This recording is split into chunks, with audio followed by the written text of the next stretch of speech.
Thank you so much for joining this lesson. We shall be discussing the color pre-trial examination 2025. In this mathematics paper 2, we have already done the section 1. So I would like to challenge you people to go back to our platform, that is a Shifting Grades Online School. Later, take your time and check the discussion on the section 1 questions. So in this lesson, we will be discussing the section 2. As we learn together, let me bring our programs here. August holiday program, whereby we're going to offer the sciences, physics, chemistry, and biology, the languages, that is Kiswahili and English, and also mathematics. So we're going to be having those programs. Very serious lineup of teachers has been put in place. Enroll and get the best from the best teachers. Use my number 0704 153366 for more inquiries about the same, and you shall benefit. Again, I would like to mention our program here, whereby you can purchase your airtime from any network, Safaricom, Airtel, Telcom, by simply going to your M-Pesa, Lipa na M-Pesa option. Then there is the pay bill number. The pay bill number is 737356, and the account number is the phone number that you're purchasing the airtime for. So after entering the phone number now as the account number, you proceed to enter the amount, you complete the transaction, and the airtime shall reflect instantly. Remember, you can also purchase the airtime for a friend, whereby you use the same pay bill, 737356, then the account number is the number of that particular friend that you're purchasing the airtime for. Then through that, you shall receive the airtime. Use our facility and invite your friends to the same. Back to the paper now. Number 17, a question from Commercial Arithmetic 2 from 3 work, which is narrowed down to the subtopic of taxation. So I want us to revise this question together, and I hope you guys shall understand. The table below shows monthly income tax rates in a certain year. So we have the monthly income, then the tax rates, which are in percentages. Now we are told that in the month of May of that year, Yvonne paid a net tax of 9,000 Kenya shillings. She was entitled to the following monthly allowances. Taxable allowances amount to 18,700.05 Kenya shillings. Then we are also having non-taxable allowances, which amount to 10,000 Kenya shillings. More information says that Yvonne contributes 5% of her basic salary towards pension scheme. This contribution is exempted from taxation. She has a life insurance policy for which she pays a monthly premium of Kenya shillings 5,000 and claims tax relief at 7.5% on premium. She is entitled to monthly personal relief of 1,202 Kenya shillings. Calculate part A, Yvonne's monthly taxable income. So we can now begin from there. There's a lot of information, but we are going to dissect everything and have everything brought into understanding. Now let's go back to the original statement, which says that Yvonne paid a net tax of 9,000. This means there is a gross tax that Yvonne would have paid if it were not for the reliefs. Therefore, we can get the gross tax for Yvonne. The gross tax is going to be, when we take the net tax, remember the net tax is also the paying, the net tax, and we add the reliefs. Remember, net tax is usually given by gross tax minus relief. Net tax is given by gross tax minus relief. Now that we need the gross tax, then relief should be added to the net tax. And for your information, Yvonne is enjoying two reliefs: personal relief and a relief due to the premiums paid to the life insurance policy. So now the gross tax shall be, gross tax is going to be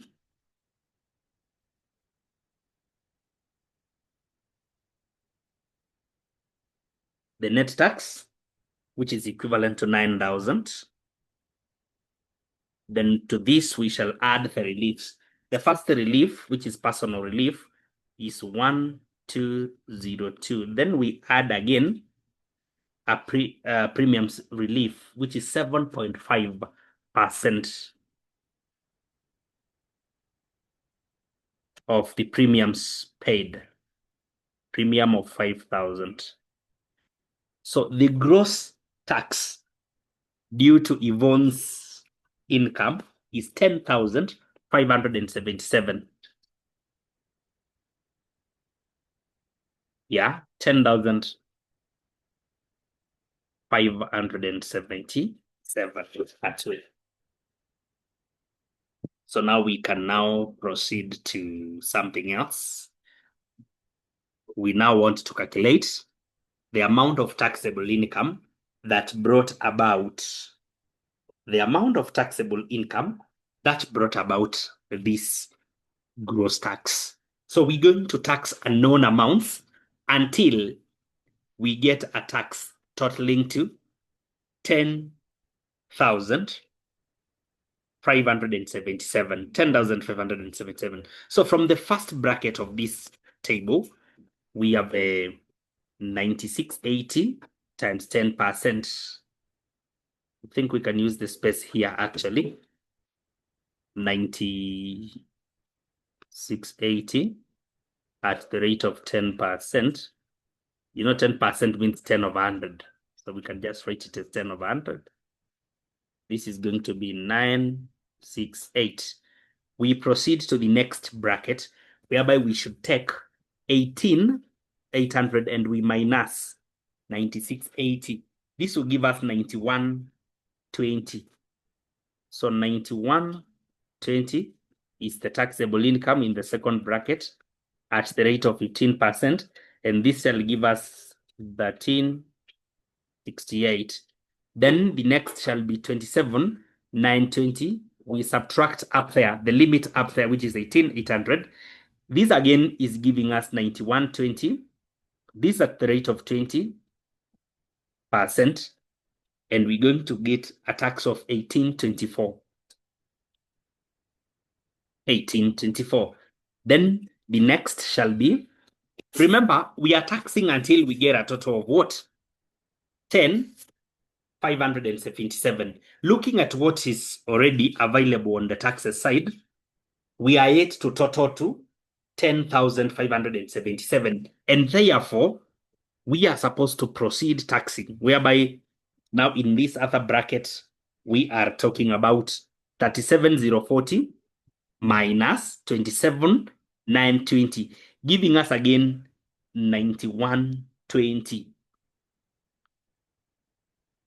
at the rate of 25%. So how much tax are we getting from this? 2280. That means there is now an amount which is supposed to be taxed at the rate of 30%. So this unknown amount can be Y at the rate of 30%. To give us some figure here, such that, I want to teach people how to calculate back taxation. It is a very simple procedure. So we're supposed to get tax totaling to what? 10,577. 577. So there is a certain tax that we don't know. and we can get that unknown tax. So we shall take 10,577 and we subtract all the taxes that we have already.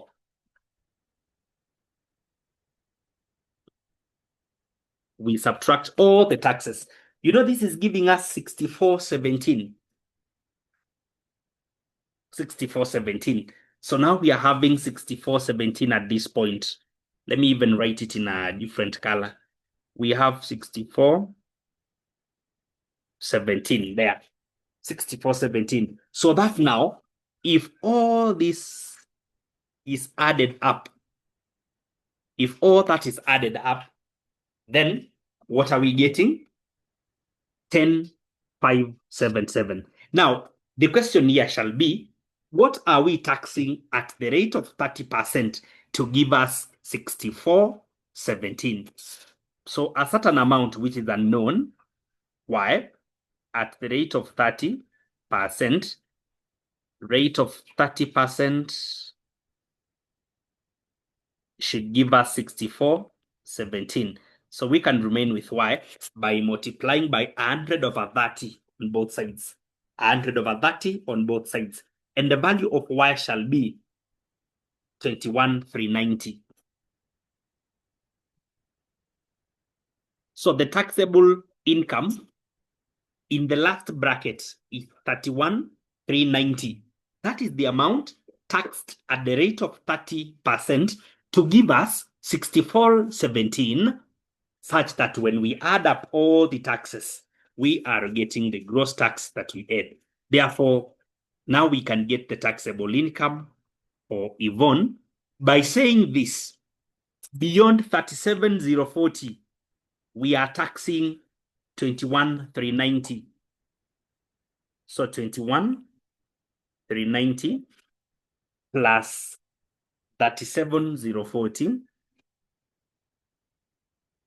This one shall give us the taxable income of Yvonne, which is 58 for 30. 58,430.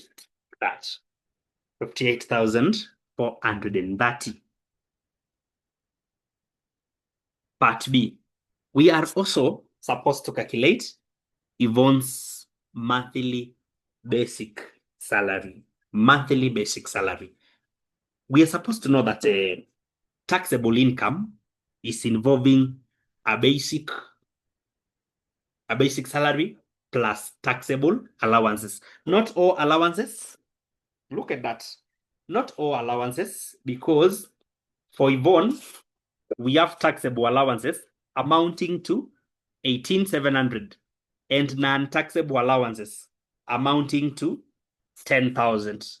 Therefore, we shall say this taxable income of Yvonne, you know, taxable income is usually given by basic salary in most cases plus taxable allowances. Therefore, 58,430 is given by a non-basic salary plus taxable allowances, which are 18,700 and 5 cents that way. So this value of x, and this x is equivalent to what? The value of basic salary which is taxed, because not all the basic salary for Yvonne is exposed to taxation. Look at this. X shall be, we subtract now 58,430 minus 18,700.05. This will give us 39,000. 729.95 in shillings. So this is the portion of the basic salary which is taxed. The portion of the basic salary which is taxed. But look at this. We are told that Yvonne contributes 5% of her basic salary towards a pension scheme. This contribution is exempted from taxation. Therefore, the amount we have gotten here is the 95% that usually gets taxed. That is what I wanted you to understand now. So we would say this, 95% of the basic salary of Yvonne is 39,729.95. This is the amount that goes to taxation. 100% of this basic salary is what we want. So 39,729.95 times 100 over 95. This is going to be equivalent to 41,821. So this is the total basic salary of Yvonne. This is where 5% of 41,820 goes to pension scheme untaxed. Then the 95% is equivalent to 39,729.95. This is what now is exposed to taxation. But the answer that we wanted is this value. Yeah, the answer we wanted is that value. We can check at the last part of this question. It's good for you to know that the question is really involving and it requires a student to be having a very concrete knowledge about taxation in the Kenyan system.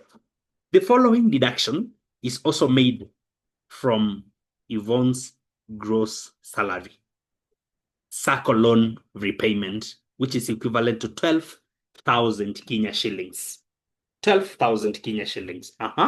Determine Yvonne's net pay in the month of May. How do we get net pay? Net pay is usually, or net income, or net salary is usually gotten from gross income. Gross income is all the income minus all deductions. So when we talk about gross income, we simply mean all the income, whether taxed or not. So we shall say that the net pay for Madam Yvonne shall be, gross income shall be, we have already a taxable income of 58,430. Then we add to this, for us to get gross income now, we add to this the 10,000, which is the non-taxed allowances. Then now we subtract all the deductions. And which is the first deduction? The payee. So the payee is usually the first deduction, which is equivalent to 9,000. What are the other deductions which are made on Yvonne's salary? Other deductions, there are several. We have let's get to the information. We are having a premium 5,000.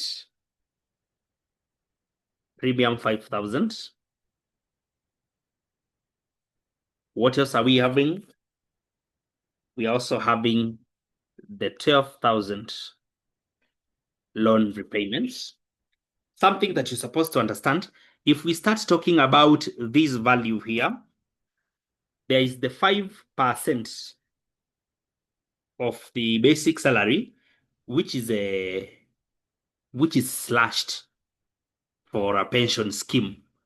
When we talk about that 5%, when we talk about the 5% of the basic salary, then it means we are going to first introduce it. We first introduce it as part of the income, and again, we subtract it as part of deductions, which will not make sense to add then subtract. So all the deductions have been catered for. And from this now, we can do our subtraction and get 42,430 Kenya shillings. So that is the amount that at the end of the day shall enter into the pocket of Madam Yvonne. Remember to subscribe, ladies and gentlemen. Remember to share this link with friends so that they may also benefit from our programs. Number 18. Number 18, a question from vector 2. In the figure below, we are told that the vector AC equals to 6AB. Then the vector OY equals to 2OB. Vector OX equals to 5 out of 2. Vector OA. Vector OA equals to vector small letter a. And OB equals to small letter b. With that information, now we can proceed. Okay, we can already see the diagram. We can see the diagram here. So let's check part A of this. In part A, we are told to express the following vectors in terms of A and B, in terms of vector A and B. So when we talk about vector AB, according to the diagram, vector AB can be arrived at by moving from A through O, then from O to B. Whenever you are expressing these vectors, it is good for you to understand that you're supposed to start with the first letter, and after expressing everything, you should end with the letter here. So if you begin with A, we expect you to end with B. So vector, look at this, vector OA equals to small letter a. We change the color there. Vector OA equals to small letter a. That means AO is the reverse. That means negative the value of the same vector. Then plus OB equals to small letter b, which is a vector. So you write it like that. We can rearrange this. It's already done, correct? But you can rearrange so that the vector with a negative now goes there. Imagine we are through with the first part. Very simple and easy to understand. Are you aware of our consultation line? 0704 15 33 66. That is. The vector OC is also supposed to be expressed. Vector OC. So for us to get vector OC, we can also move from O to A, then from A to C, from A to C. Then the value of vector OA is A, small letter, plus the value of vector AC, according to the instructions here, AC equals to 6 multiplied by AB. 6 multiplied by vector AB, which is already up there. 6 multiplied by the value of AB, and the value of AB in terms of A and B has already been expressed. So from this now, let's talk about A plus 6 vector B minus 6 vector A. And from this, we can further arrange terms together and have 6, the value of vector B, minus 5, the value of vector A. I hope we are together there. So we have expressed the first 2 vectors according to this question. Can we proceed to part B? Of course, yes, because we are through with Roman 1, Roman 2 of part A. Look at part B.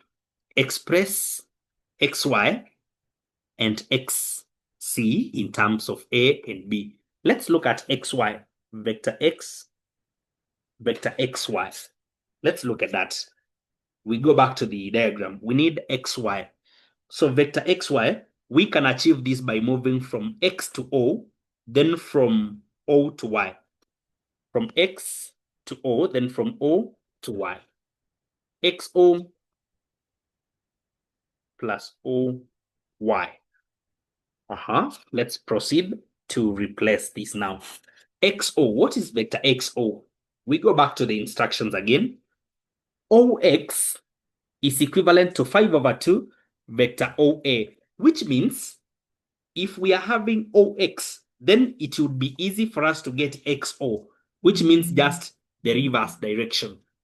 It just means the reverse direction.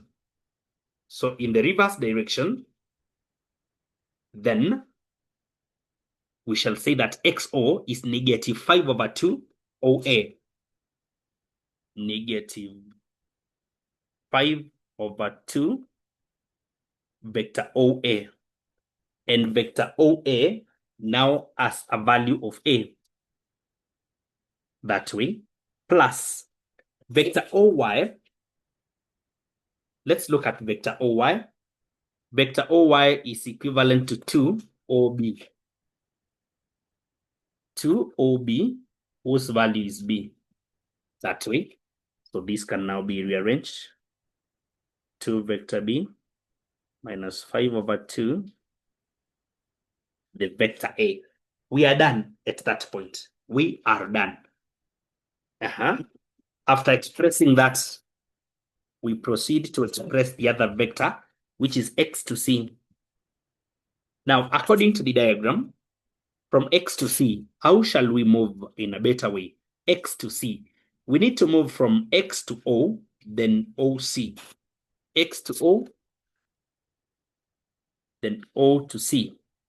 Now, from X to O, this is the reverse of OX. So negative OX, and OX is equal to 5 over 2, the value of A. Then plus OC. Vector OC has already been done in Roman 2 up there. So OC shall be 6B minus 5A. That way.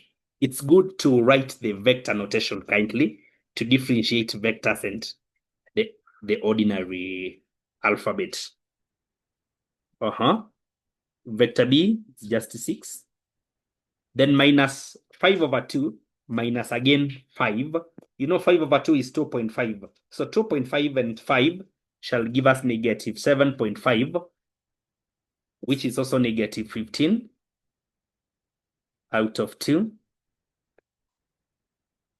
Vector A. Again, we are done. We are through at that point. But now look at what C is telling us to do. Look at what C is telling us to do. We are told to show that X, Y, and C are collinear. How do we show collinearity? That should be our question. How do we show collinearity between two vectors or between several points, that is? We are supposed to express one of the vectors in terms of the other. For example, from the vectors expressed in B, let's talk about XY and XC. They have been made from the points stated here. Therefore, ours is to check, are the two vectors related in any way? If we take vector XC, is it having a scalar multiple that multiplies XY? That is what we're supposed to ask ourselves. So we check the vector B's first. That is from vectors XC. This is the second vector. From the second vector here, let's look at vector B. 6B equals to K multiplied by, what about the B vector? What about the B vector in XY? That shall be 2 vector B. That means the vector can cancel itself, and 2K equals to 6, meaning that K equals to 3. Look at this.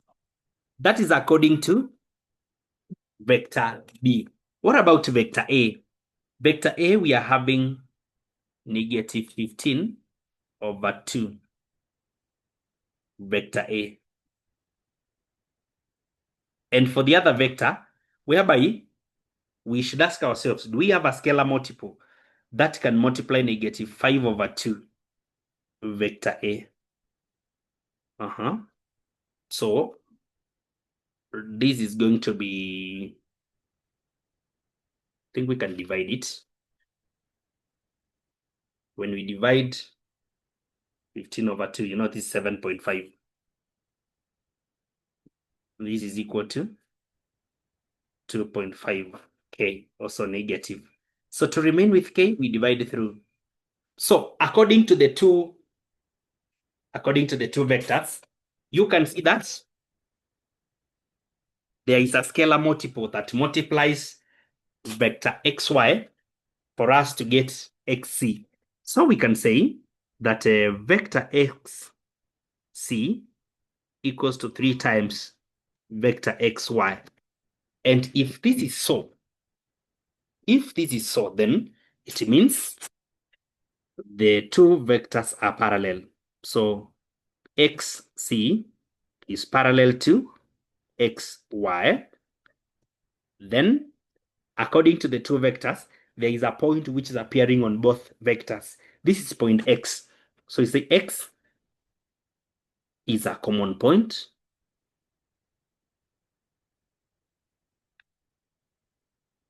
Hence,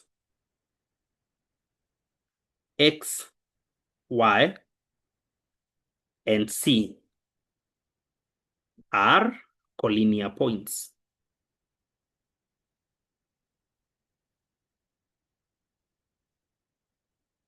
These are collinear points. Therefore, it's good for me to make this one very clear. When we are proving collinearity, we are supposed to show that two vectors are parallel to one another. And when are two vectors parallel to one another? Two vectors are parallel to one another when one of the vectors is a scalar multiple of the other. The way we have proven that xc is equivalent to 3 times xy. So one vector should be a scalar multiple of the other. That means they are parallel. Then out of the points making up the vectors, one point must be common in the two vectors. That is why we can see point x is featuring in the two vectors, and therefore x is a common point. Hence, we have now proven collinearity. So show parallel vectors, show a common point, and hence you will have proven collinearity. Part D. State the ratio in which C divides XY. A good question. We go back to the diagram. We want to state the ratio in which C divides XY. C divides XY. Remember, we are just in our second question, and we are going to do around 6 of them. So tighten up your belts. We are here for long. Okay. Now we need the ratio in which C is dividing XY. C is dividing XY. C divides XY. And remember, from what we've just covered in part C, one thing I like about this question, it has been structured so well in that, you see, the answer we got in part B was used in part C. Now what we are getting in part C is again required in part D, because we are still dealing with the same points. C dividing XY. When you look at vector XY, C is an external divider. So it's an external division, and you're supposed to be very careful. In this manner, we have already said that CX, we have already said that CX equals to 3XY.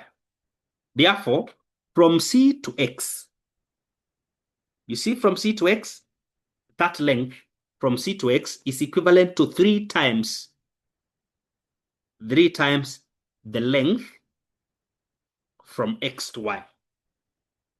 3 times the length from X to Y. So in case this is one portion, this is 3 portions. So in case the whole length from C to X is divided into 4 portions, then we shall have one portion here. We shall have one portion there and 3 portions remaining here. That is why C to X is not really. Look at that carefully. Look at that carefully. From C to X, it is 3 times the length. So that means we are only having 2 proportions here. 2 proportions there. So we divide it into 3 proportions such that from X to Y, there is only 1 proportion. Then again, from X to where C is, there are 3 of them, equal proportions. That is why we can manage to say, if this is 1 centimeter from X to Y, 1 centimeter, then we should be able to say that from X again to C, it is 3 centimeters for us to justify the relation that we got at this point. So if this is so, then now we can talk about now the ratio at which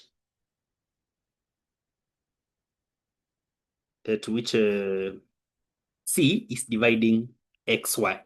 So C dividing XY, we ask ourselves, from C to X, then back to Y, how many units are there? So from C to X, we are having 3 units.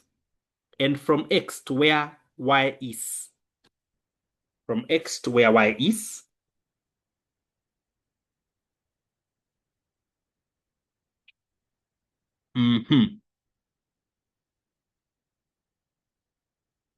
from X to the external point C, we have 3 units.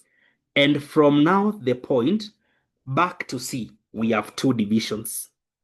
So we use a negative because we are moving now backwards. So we first move from the first point. You know, we want the ratio in which C divides XY. Therefore, we should move from the first point to the dividing coordinates. So from X to C, 3 points, you write 3 like that, is 2. Again, from that point, which is C, backwards to C, we are moving 2 coordinates or 2 units. That means we give it a negative. So we can say the ratio is 3 is to negative 2. 3 is to negative 2. I want you to get it so clearly. The ratio is 3 is to negative 2. Or it can be stated as C divides XY in the ratio, XY externally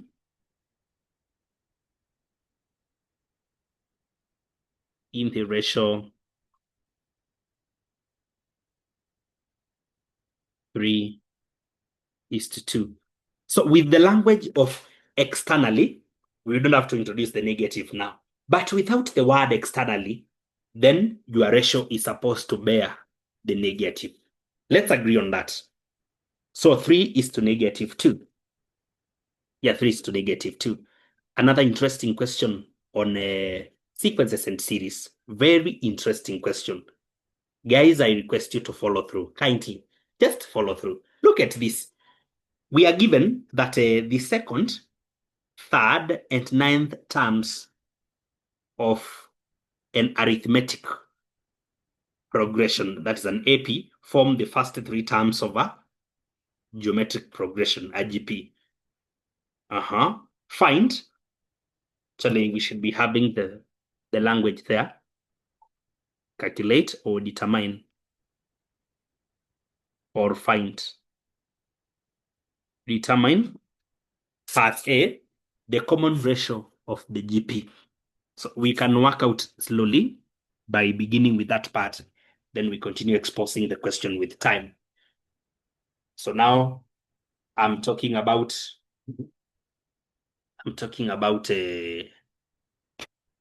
first, second, third, and ninth. So how do we get nth term in an AP? So for an AP, nth term is usually given by the first term plus n minus 1. This one should be multiplied by d, where d is the common difference. Where d is the common difference. Then again, we ask ourselves, what shall be this second term? So the second term is the term when n is 2. So a plus n is 2 minus 1. Then we multiply by d. The third term shall be a plus when n is 3. That should be 3 minus 1, which is 2. Also multiplied by d. And finally, the ninth term. So the ninth term shall be a plus n is 9 minus 1, that is 8, by d. That way, you see? So now, these terms now are consecutive. They are the first. So for an AP, these ones are in an AP. But now, for a GP, they become the first. They become the second. They become the third. This one is now in a GP. So in the GP that they form, they shall be the consecutive first three. And what does it mean by consecutive terms in a GP? This is a language now that I want you to get very well once and for all. Assuming that there is a certain GP, assume there is a certain GP that starts with 3 and the common ratio is R. You know, if R is a value like 2, we will have the other term being 6 by 2, 12, by 2, 24, by 2, 48, like that. We proceed such that for us to get the successive terms, we are multiplied by 2. So how is the common ratio realized? You know, the basic characteristic in a GP is just the common ratio. The unique characteristic in a GP is the common ratio. Therefore, for this particular GP being formed, in case we take 6 and we divide by 3, we're supposed to get the same as when we take 12 and divide by 6. The same as when we take 24 and we divide by 12. The same as when we take 48 and we divide by 24. That way. So with that, then, with that knowledge of how a common ratio relates the terms, we should be able to say, when we take the second term, that is A plus 2 multiplied by D, divided by the first term A plus D. This should be the same as when we take the third term plus, that is A plus 8D, and we divide by the second term A plus 2D. We are supposed to get the same thing because they both give us a common ratio. Look at that. Then with this now we can do a cross multiplication. With a cross multiplication, ladies and gentlemen, we are able to get, so you will cross multiply in this manner, such that we have A plus 2D multiplied by A plus 2D. This is equal to A plus D multiplied by A plus 8D. That way. So with this now, ladies and gentlemen, we can open brackets and group terms where possible.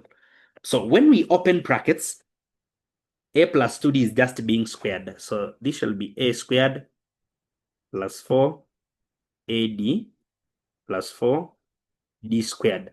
Equivalent to, we open brackets, A multiplied by A squared, plus A multiplied by 8D. That becomes 8AD. Then D multiplied by A becomes AD. Therefore, when we add that, it shall be 9AD. Then plus 8D squared. So I have opened brackets on both sides. I can begin a serious business now of grouping terms together. When I'm grouping terms together, I'll be able to combine A and A such that they cancel out. What about What about AD and D squared? We also group them. And if we group them, then you realize something here. You realize something here that we can have 8D squared minus 4D squared, giving us 4D squared. Then on the other side, we shall have negative 5AD, because I'm taking 4AD and I subtract 9AD. You see from this, I can now narrow down to 1D can cancel out. If 1D cancels out, then 4D shall be equal to negative 5, the value of A.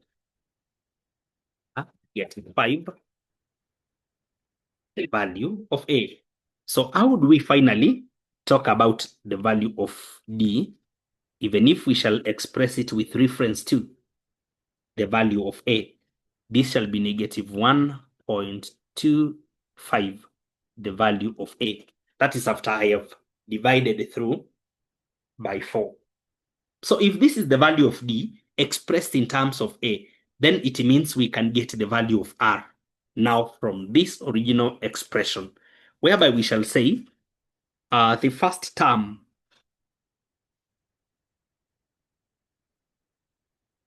in the GP is going to be, first term is here in the GP, the value of A minus or plus D, and D is negative 1.25A.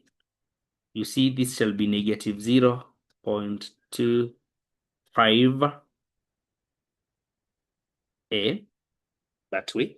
So I have combined that. That one is combined, and I hope it is clear. What about the second term?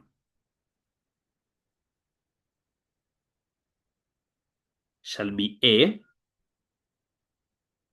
which is here, plus 2 into the value of D, which is negative 1.25A. So I'm getting, after grouping terms, what am I getting here? I think I can use a calculator. This is 1, then minus 2 into 1.25. Ladies and gentlemen, I'm getting negative 1.5A. Therefore, the common ratio R shall be, when we take negative 1.5A second term out of the first term, negative 0.25A. This is giving us 6. So the common ratio is 6. The common ratio is 6. Very simple. Common ratio is 6. Common ratio is 6. From this now, we can proceed to part B of the same question. Given that the sum of the first 10 terms of the AP is 1,110, find part 1, the first term and the common difference of the arithmetic progression, the AP. Again, a very simple question. Remember, when you are handling this topic, you should be having a very serious knowledge on the formula and how to interpret the terms. Because generally, the sum of a given number of terms is usually given by n over 2 into 2 by a plus n minus 1. This one multiplied by the value of the common difference. With this understanding, guys, we should be able now to proceed and find both the first term, small letter a, and the common difference, small letter d. So sum of 10 terms is given as 1110 equals to n, which is 10 over 2 into 2 times 2 should be multiplied by unknown a, Then we add, the value of n is 10 minus 1. This one is being multiplied by d. What is d? Instead of using letter d, we can use the relation between d and a. So instead of d, now we are talking of negative 1.25a. Negative 1.25a. 25 that way. So 1110 equals to 5 into 2a plus, see this is 9, negative 1.25a. That way. And by the way, we can divide these equations by 5 through. When you divide by 5, I'm getting 2 equals to 2a minus, I have to multiply 9 by 1.25. I'm getting negative 11.25a, which means that 222 is equivalent to negative 9.25a. And how do we remain with the value of a? We divide 222 by negative 9.25, and a becomes negative 24. So the first term is negative 24. The first term is negative 24.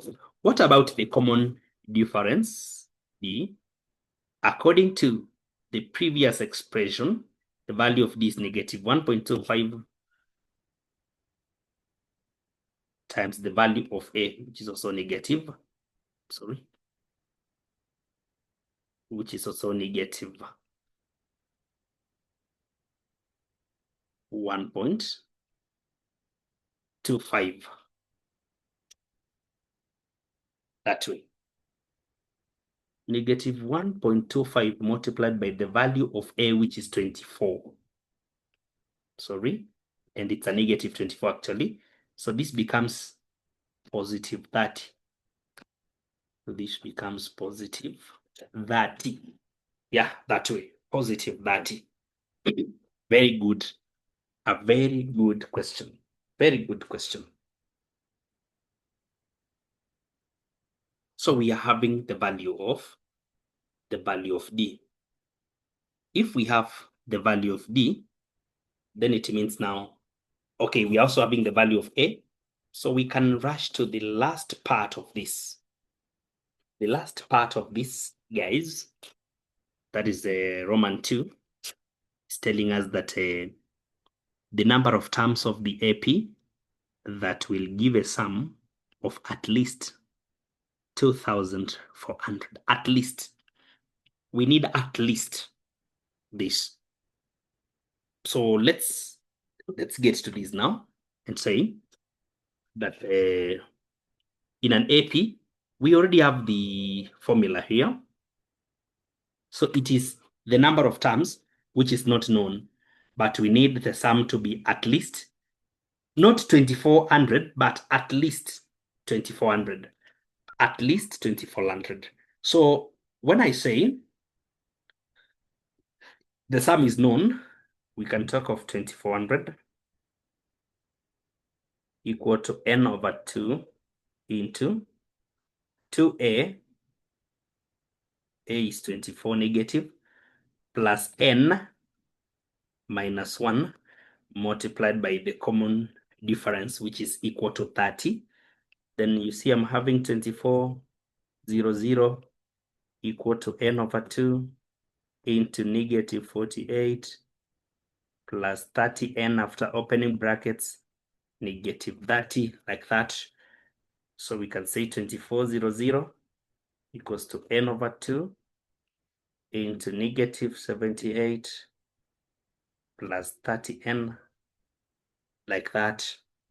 So 2400 equals to, we open brackets, this should be negative 39n plus 15n squared. You see that? Yeah, 15n squared. So we can arrange this equation for it to take a quadratic shape. Then we proceed to solve the same. So I will talk about 15n squared minus 39n minus 2400 equals to 0. You see now, it's the ordinary format of a quadratic equation. With this now, we can find n by solving the quadratic. We can find n by solving the quadratic equation. So let's solve it. We can use the quadratic formula that says the value of x, the general equation now, equals to negative b plus or minus the square root of b squared minus 4ac. Then everything divided by 2, the value of a.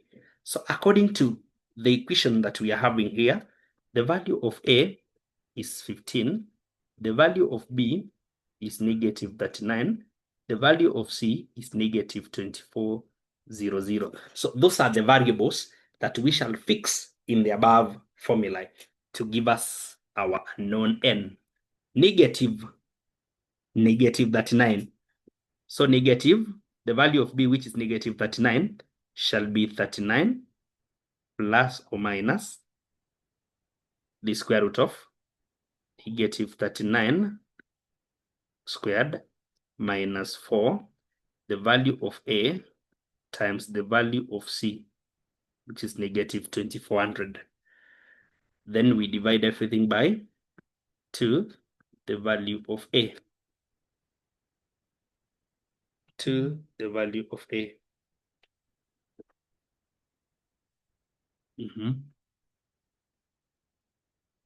So if that is so, I think we can now solve this particular,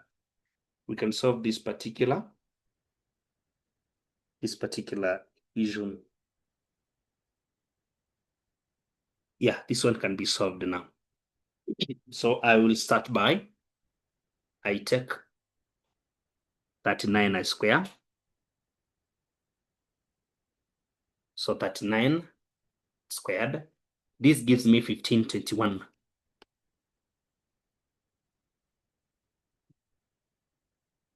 Then minus negative 4 multiplied by 15 multiplied by negative times negative 2400. You know, it is changing to positive. 144,000. Then out of 30. So 39 plus or minus. When I add 1521 and 144,000, then I take square root, guys.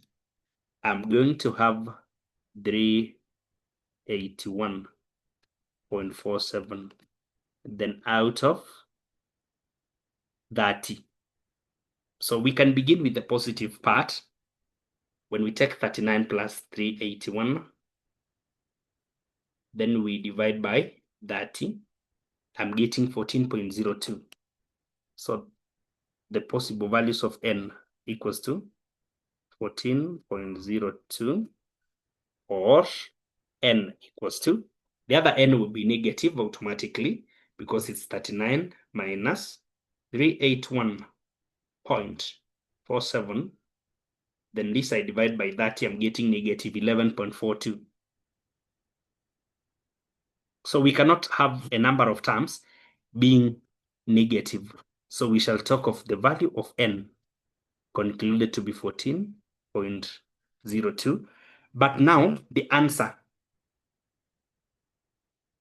for sum of n terms to be greater than 2400, then it implies that the value of n should be 15. Because this is the number of terms giving us 2400. But we don't want the number of terms that gives us 2400. We need the number of terms that will give us sum equivalent to 2400. just for your information. So the final answer we have said is what? 15. Let that one be taken very serious. The number of terms which will give us a sum that will be greater than 2400 is at least 15 terms. Because if we talk about sum of 14 terms, let me clarify this. If we use 14, sum of 14 terms, we are supposed to get 2394. When we use sum of 15 terms, we shall get 2790. So at least we need 15 terms for the sum to be greater than 2400, because exactly 14 terms are not giving us, a sum of 2400. They are giving us below that. So for the sum to be at least 2400, then we need 15 terms. So 15 is the answer. 15 is the final answer.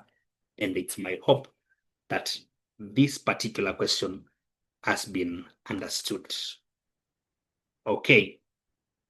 Number 20 is on geometry and loci. Allow me to discuss loci questions in a different video, also using a different software, because I will not be able to measure right the correct angles and distances using my screen. But later I shall get to that. Later I'll be getting to that. All right, number 21, statistics 2. Let's check this question on statistics 2. The question says that the marks obtained by 80 students in a test that was out of 50 marks are shown in the table below, in the following table. So the marks have been displayed there. Yeah, the marks have been displayed together with the frequencies. Look at the first question. Plot a cumulative frequency curve. Then, of course, now from the cumulative frequency curve, we shall be estimating a few statistical measures. So let's begin by drawing a cumulative frequency curve. For you to draw a cumulative frequency curve, the first thing that you're supposed to do is to make sure that you come up with a cumulative frequency column first, whereby the first frequency is 3. So we add it to the next, which is 4. So we get 7. 7, we add it to the next, 13. 13, we add it to the next. This is 22, yeah.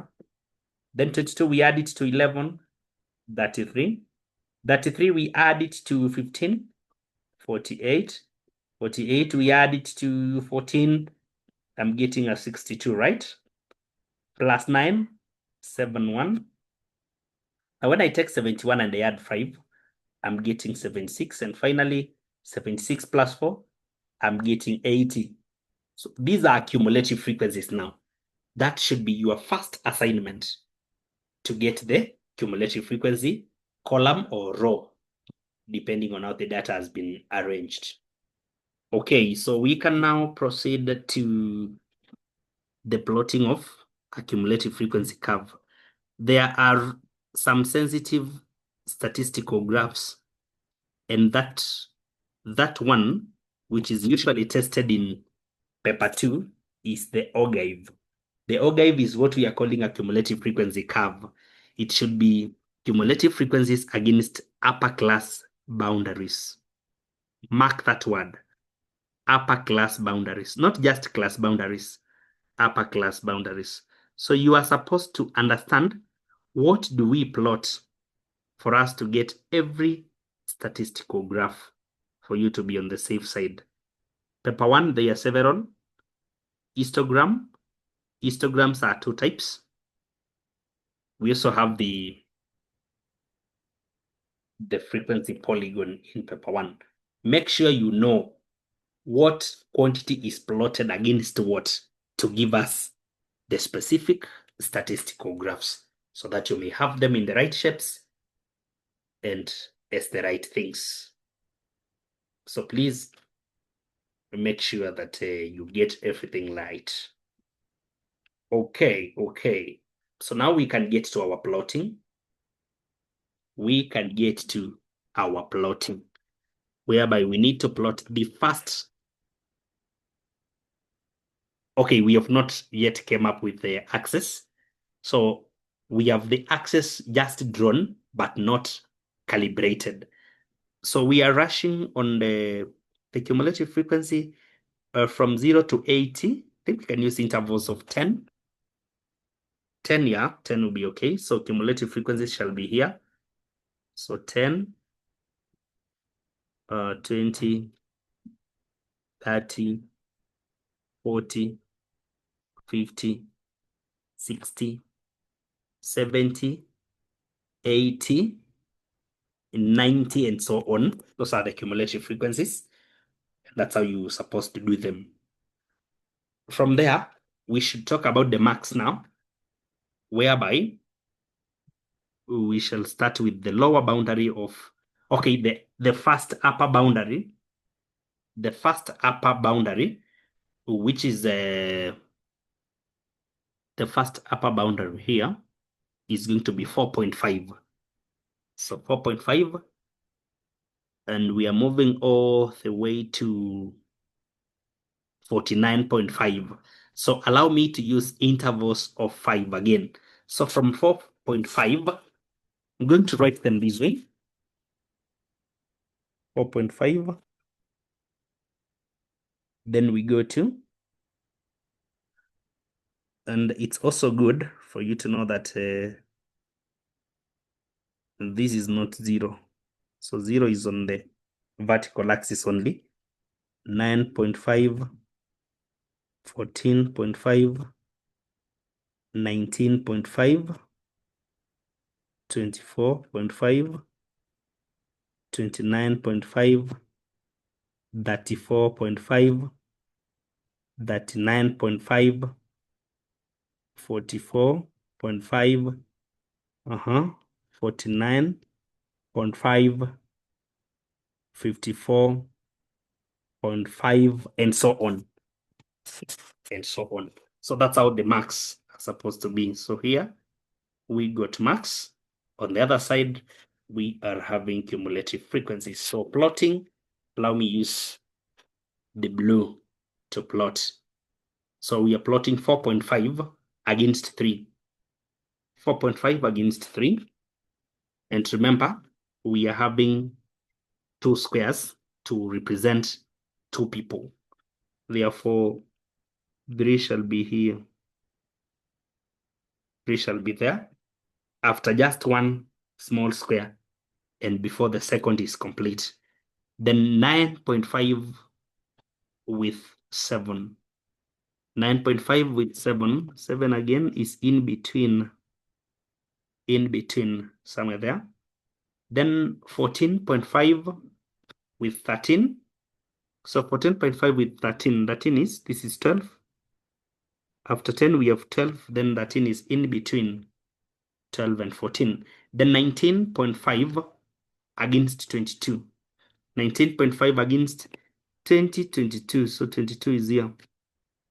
Immediately after 20, we talk about 22. Then 24.5. 24.5 goes with 33.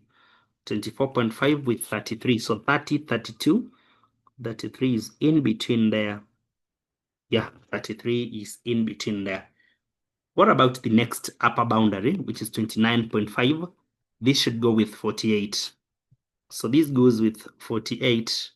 48 is just below 50. Just below 50 like that. Then we have 34.5. 34.5 goes with 62. So 60 and 62, just above 60 that way. We can talk about the next upper boundary, 39.5, going with 71. So 70, 71. Before 72, we talk about 71. The next boundary is 44.5, going with 76. So 76 means 72, 74, 76 at this point. Then finally 49.5 going with 80. So 49.5 going with 80. The coordinate is here. So we have the coordinates well plotted. That means we can make another step now of joining them to come up with our cumulative frequency curve, or S, the OGIVE. So now draw the OGIVE. It's supposed to be smooth. It's supposed to be very smooth.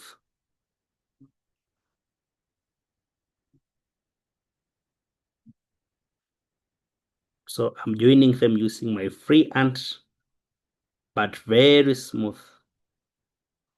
Very smooth that way.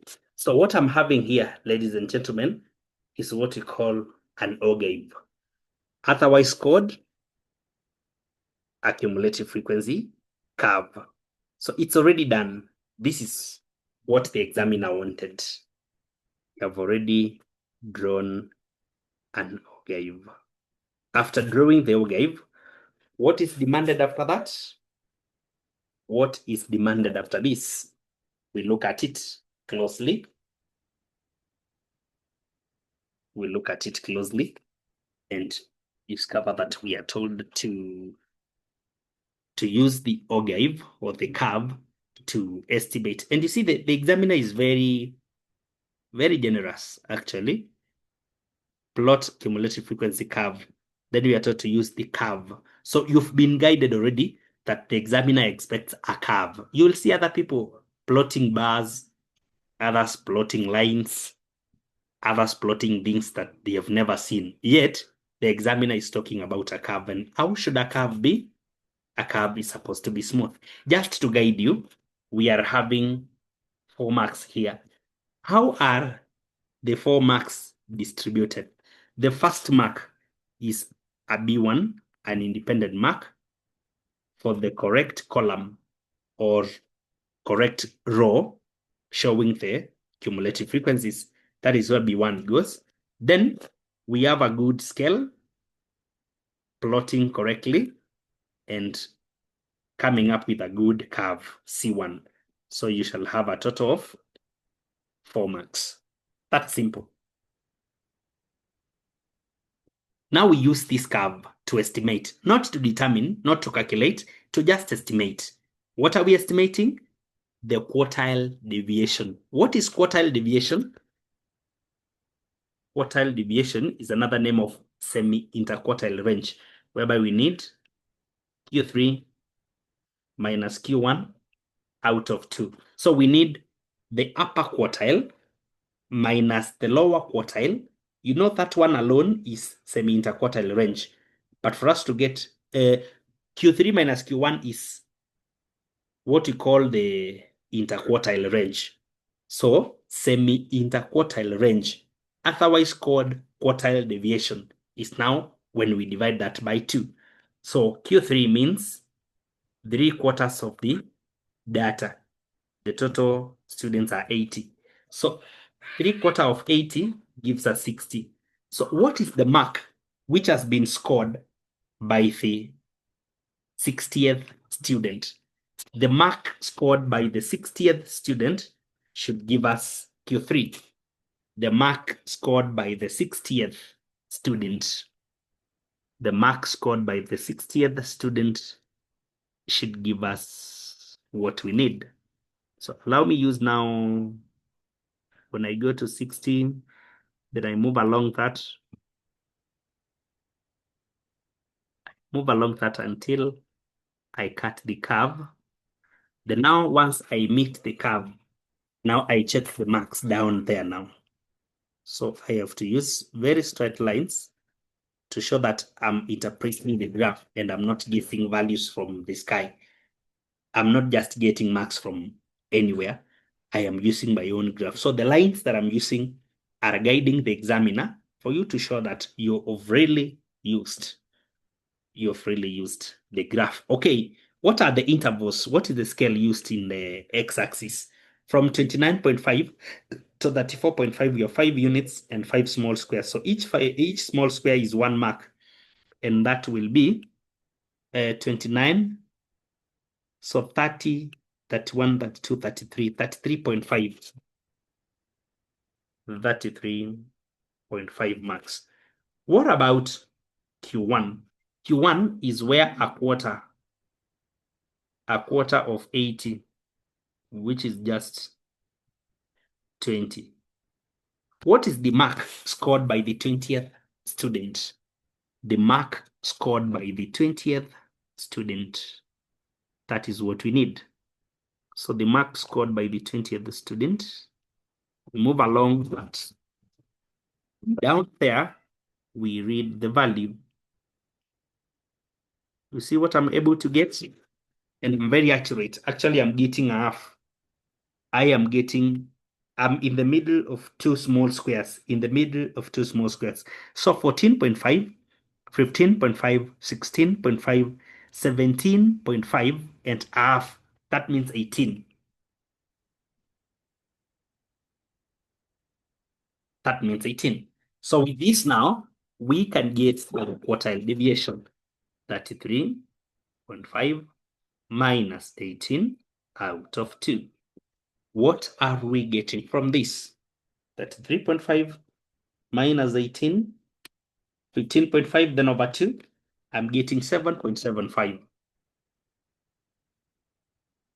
7.75. 7.75. That way. We proceed to the other question at number 2, Roman 2 of this part B. We are finding the pass mark if 80% of the students are to be successful. What is the pass mark if 80% of the students are going to pass? 80% passing means it is only 20%, which is been 20% of the total students, which are 80, which is between 0 and that pass mark. Between 0 and pass mark, we have 16 students failing. So from the first student up to the 16th, they have failed. From the first student up to the Now we have to go slow here. The pass mark, estimate the pass mark if 80% of the students are to be successful. So if 80 are passing, it is only the first 20 which has failed. So the first 20 gives us 16 students. So the first students, which are 16, are the ones who have failed. And what have they scored? So the first 16 students have failed. What are they having? So we go to 16th student and we check the mark they have scored. That means they have failed. So the 16th student, actually it's the 17th, because 17th has passed, but 16th has not. So the 17th student, actually, if 16 students failed, look at this, failed, then it means pass mark is the mark scored by the mark of the 17th student, because 17th student passed, but the first 16 failed. Are we together that 20% of 80 is 16 students? So these ones failed. If they failed, then the pass mark was the mark which was scored by the 17th student. 17th student. So we go to 17 and we move along until we meet the curve. We move along until we intersect the curve. Where are we intersecting the curve? That point. So we move down there now. Yeah. This is now going to be 14, 15, 16, 10.5 max. So this is going to be 15.5 max.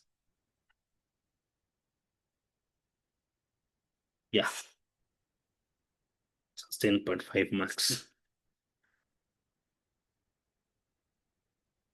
15, 16, sorry. 14.5, 16, 15. 15, 16.5, 16.5. Sorry for that. 16.5 marks.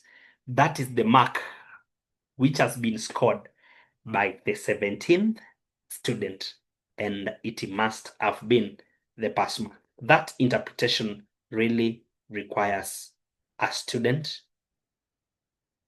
to be very careful. That one requires a student to be very careful. Okay. This now, we can very quickly go to Roman 3. What are we estimating?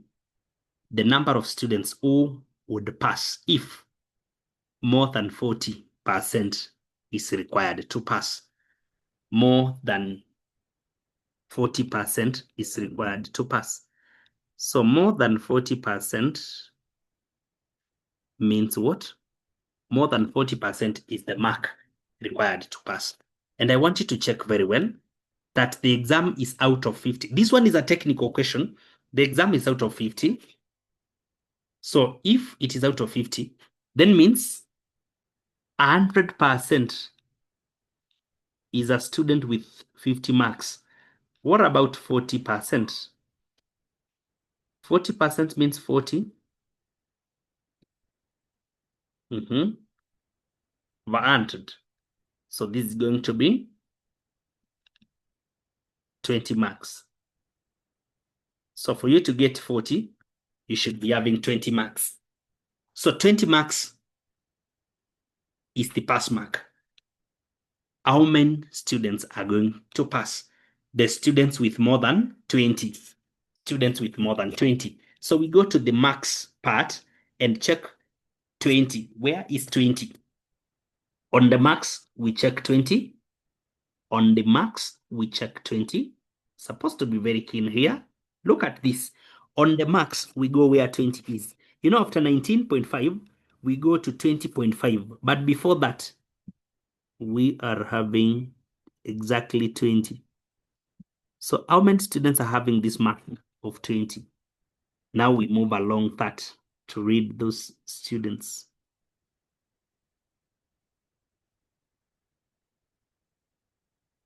So the student with 20 is which student is that? Student with 20, just after 20, we have 22, 23. So the 23rd student is the one with 20 marks. 23rd student has 20 mark.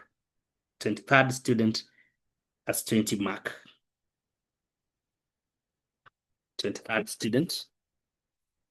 So 20 marks coincide with 23rd student. 23rd student. And what does that mean? That if 20 marks were required to pass, then it means the 23rd student has already passed. So how many students have passed? How many students have passed? Then we shall talk about 80 students minus the 22 students who did not pass. 80 students minus the 22 students who did not pass. Because it is the 23rd who passed, then it means the first 22 did not pass. The first 22 did not pass. So the ones who passed are 58, students passed. This is a very technical question that required a student to reason out very keenly, very keenly. Look at those interpretations. I'm talking about the number of students who would pass if more than 40% is required to pass. 40% means the marks that we are having on the graph are not percentages. So what amount of mark will coincide with 40%? 100% is a student who has scored 50 because we've been told by the examiner that this exam is out of 50. Therefore, with 100%, you should score 50. So the student who scores 40% should be having 20 marks. Should be having 20 marks. So we go to the graph now with 20 marks. At the 20th mark, what number of students or which position of a student is there? It is the 23rd student who scores exactly 20, which means from the 23rd upwards, they have passed, the 23rd included. So it is only the first 22 students who did not pass. It is only the first 22 who did not pass. And if it is the first 22 who didn't pass, then it means those who passed are the others, and they are 58. It's my hope that we have worked together. It is my hope that we have worked together in that interpretation. Ladies and gentlemen, this is a serious paper which requires serious analysis. Serious analysis. So it's my hope that you guys are getting what is happening. Roman 4, percentage score of the 90th percentile. We are supposed again to understand what percentiles are. When data has been divided into 100 portions, each is scored a percentile. So when we talk about 90th percentile, 90th percentile means 90%. And how many students are this? Of 80%. So 90% of 80 students is going to be 72. So what is the mark scored by the 72nd student? What is the mark scored by the 72nd student? So the 72nd student, we move with that. The 72nd student at this point. Then we check after hitting the graph. Now we check which mark is there. So we move down that value until the x-axis. Then we evaluate that value now. This value, guys, is going to be from 39.5. You know, the next small square is giving us 40.5. So before 40.5, we should be having exactly 40 because we have added half. Exactly 40. Exactly 40 marks. So 40 marks. So 72nd, the 72nd student is having 40 marks from the graph. So we make it a percent. So 40 out of 50, making it a percentage. We are supposed to express this mark as a percent.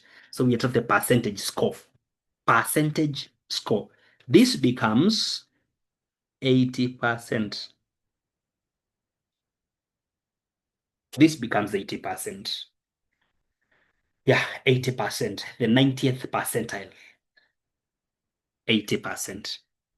All right. The last part now. Sixth decile. The sixth decile. So for us to work out the sixth decile, we should know that when data has been divided into 10 portions, they are called deciles.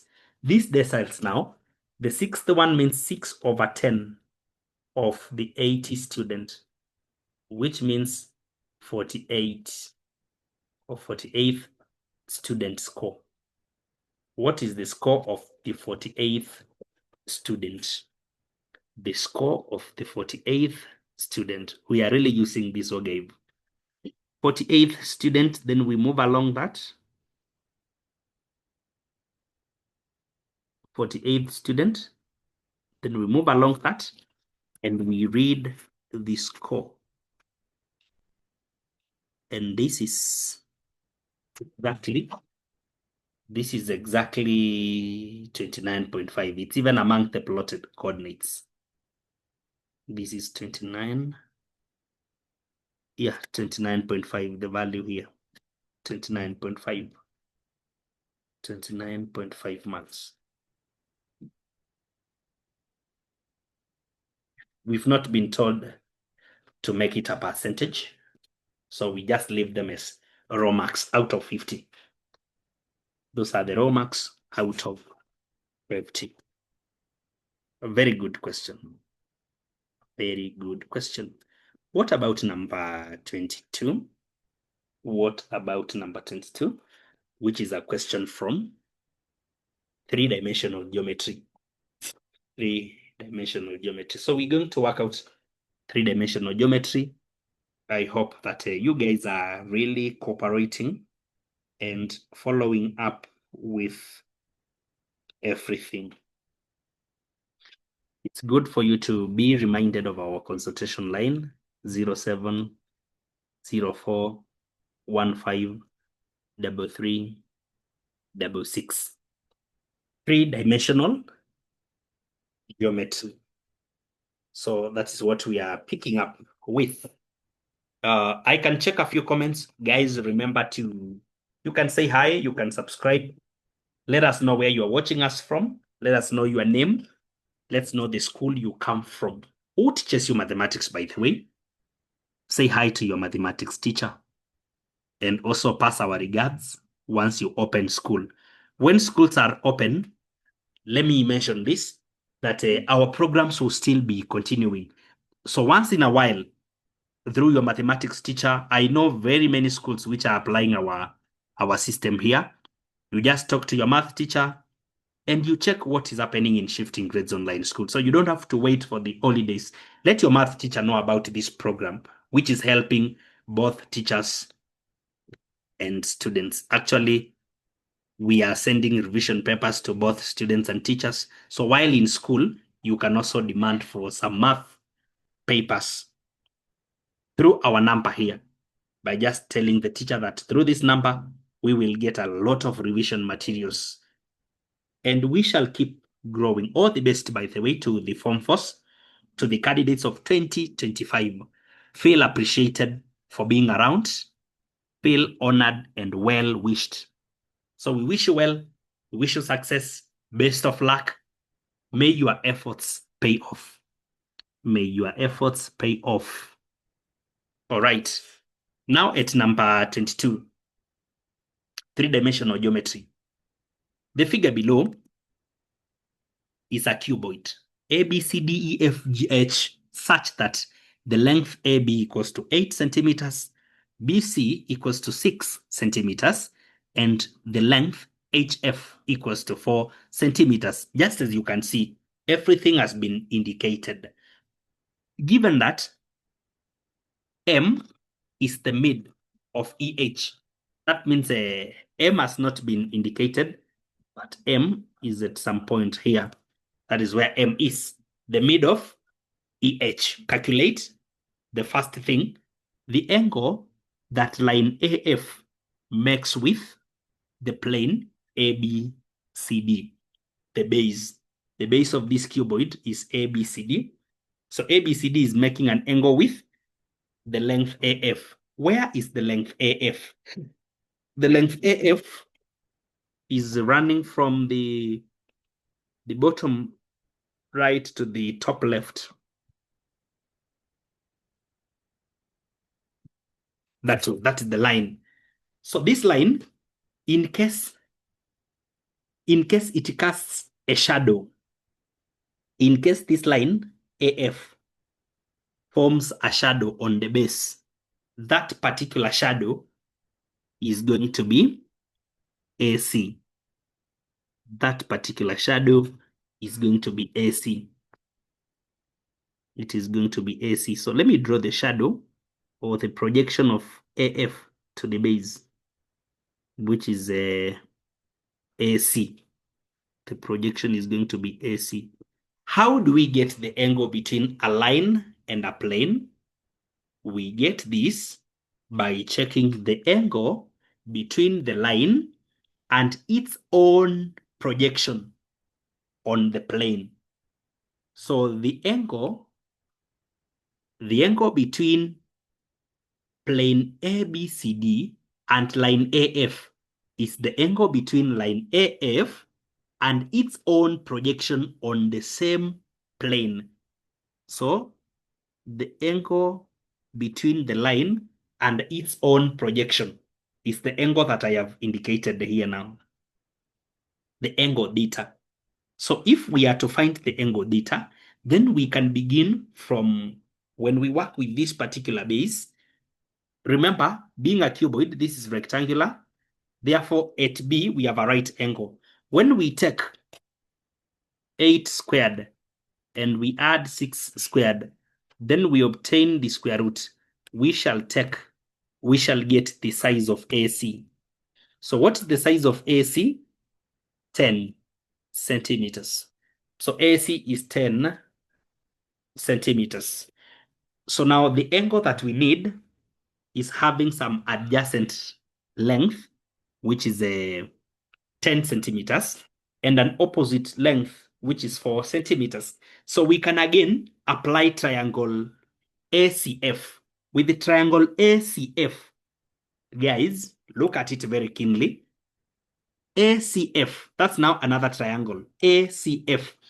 Triangle ACF is able to give us the particular angle that we need using trigonometric ratios. The most preferred trigonometric ratio shall be the tangent. So the tan of the angle, the tan of theta shall be equal to, the tan of theta shall be equal to opposite length to theta is 4, adjacent 10. Opposite of adjacent gives us tangent. So how do we get the angle itself now? We have to take the tan inverse of 4 over 10. So shift tan 4 over 10, giving us 21.80.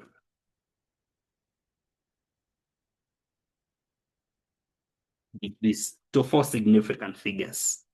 Have we been instructed to a different number of significant figures or any other accuracy? Not. So you can sustain an accuracy of 4 significant figures. So that is how we get the first angle. That is how we get the first angle. It is my hope that you guys have seen how we have moved at that particular point. The second thing is find the length of the line BM. Line BM. So again, we go to line BM.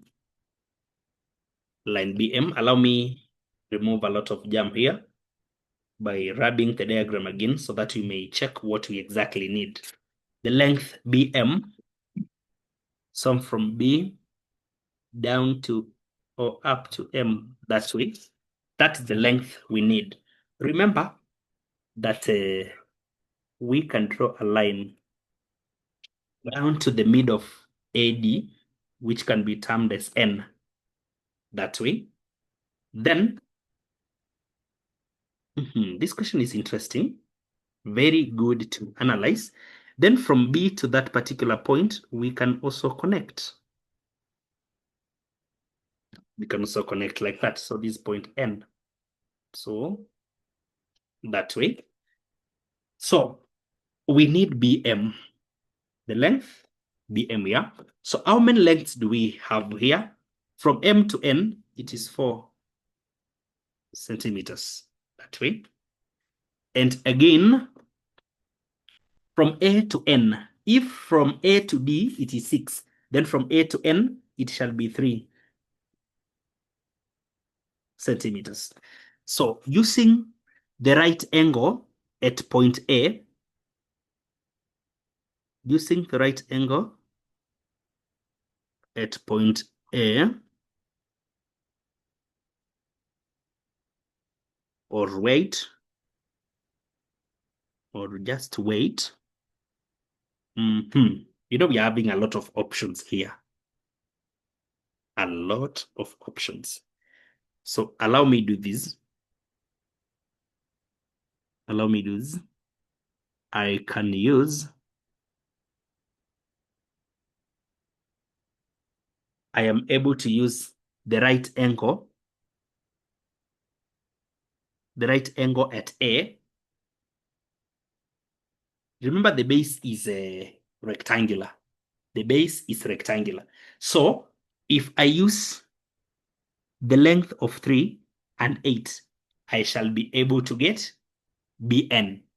I shall be able to get Bn. So let me get Bn first. Let me get Bn first by taking 8 squared plus 3 squared, then the square root. That way, I'll get Bn.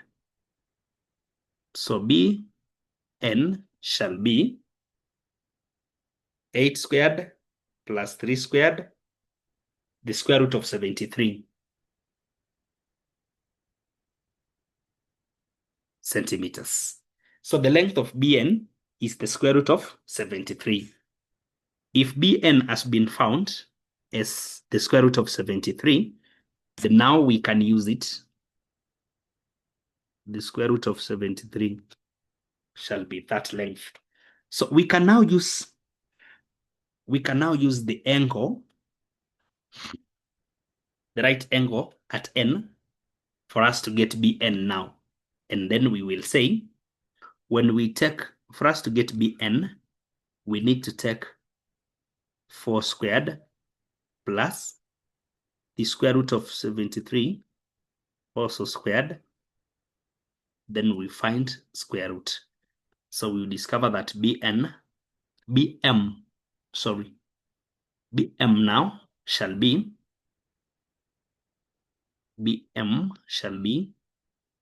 when we take 73 plus 16, I'm getting 89.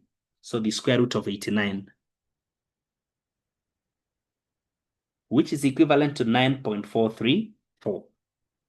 9.434 centimeters. 4 significant figures. To 4 significant figures. Well explained. Please follow through. Please follow through to understand. So the length from B to M is 9.434. 9.434 that way. All right. All right. Part C, the angle between the planes, 2 planes, BHEC,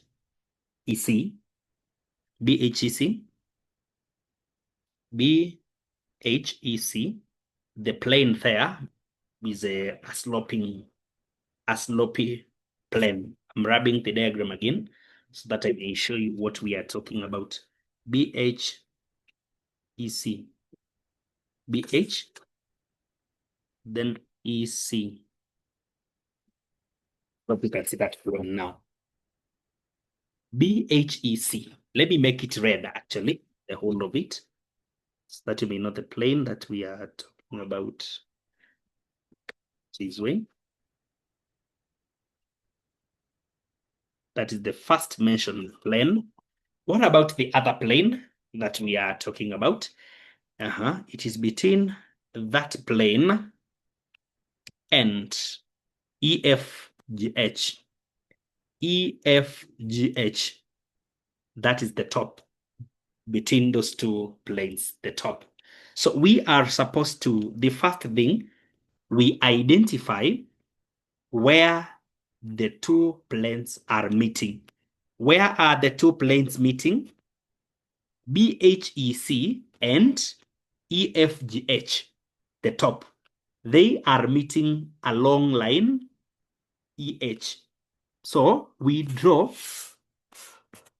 a line through the top, that is the first plane, and also a line through the other plane.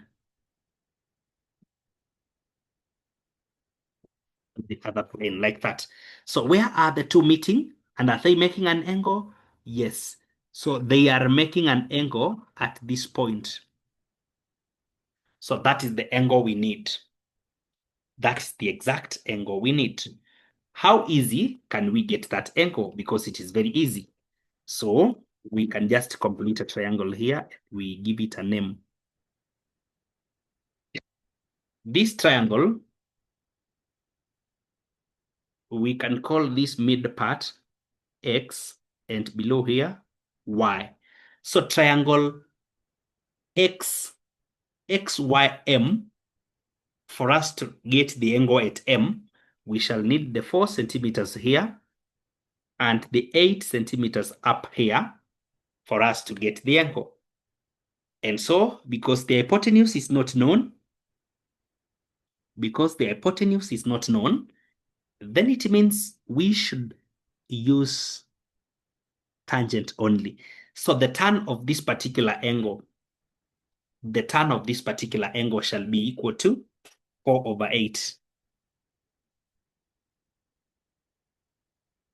The tan is equal to opposite over adjacent length, meaning that the angle shall be equal to the tan inverse of 4/8. And this is what we shall use the calculator for. Shift tan 4/8. Guys, I'm getting 26.57.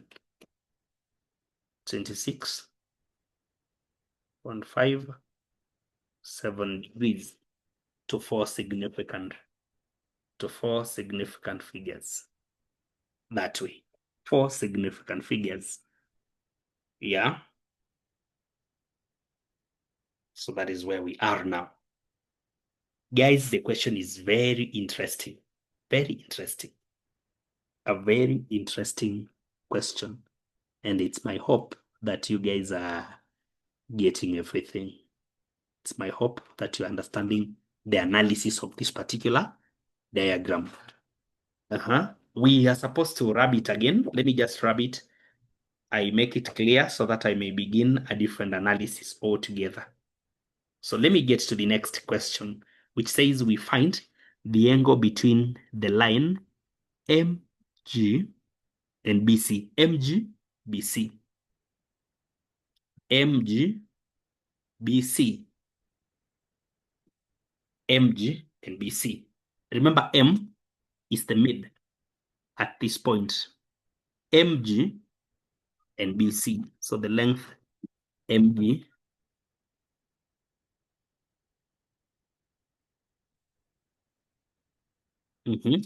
MG, then BC. You see, BC is at the base, then the line that we are finding their angle is at the top. The two lines are not meeting anywhere. That is something we're supposed to know. They are not meeting anywhere. If they are not meeting anywhere, what do?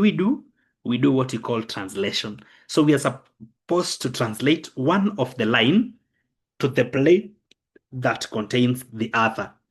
If we translate BC, it shall go up directly to the plane which contains GM or MG. And that way, BC shall become FG. Or we can translate GM directly downwards to the base, to the plane that contains BC. So if lines are not intersecting, we call them skew lines. Lines which are not meeting, yet they are not on the same plane. They are not meeting, yet they are not parallel. That actually is the definition of skew lines. Skew lines are lines which do not meet, yet are not parallel. For example, GM and BC. Those are not parallel lines. You can see BC, you can see GM. Not parallel, yet not meeting. So they are skew lines. How do we get an angle between skew lines? We translate one of the lines to the plane that contains the other. So we can take BC directly upwards for it to become FG. Then now we find the angle between FG and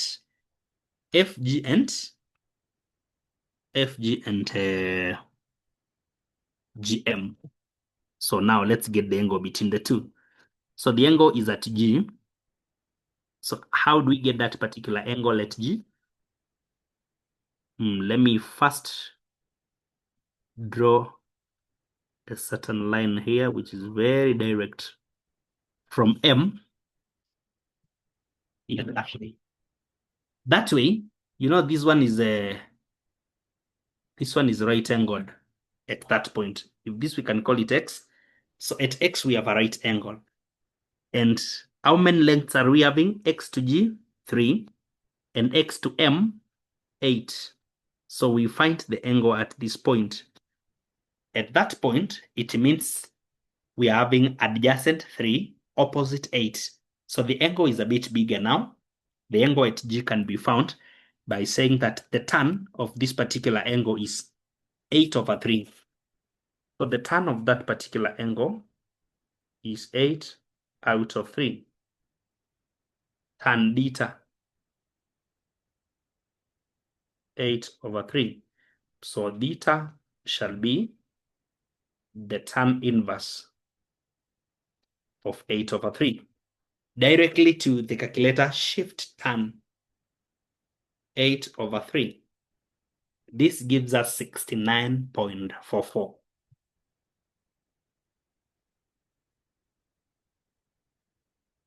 degrees. So that is the angle between the two lines. But I hope you have understood the concept of skew lines and translating one skew line to the plane that contains the other.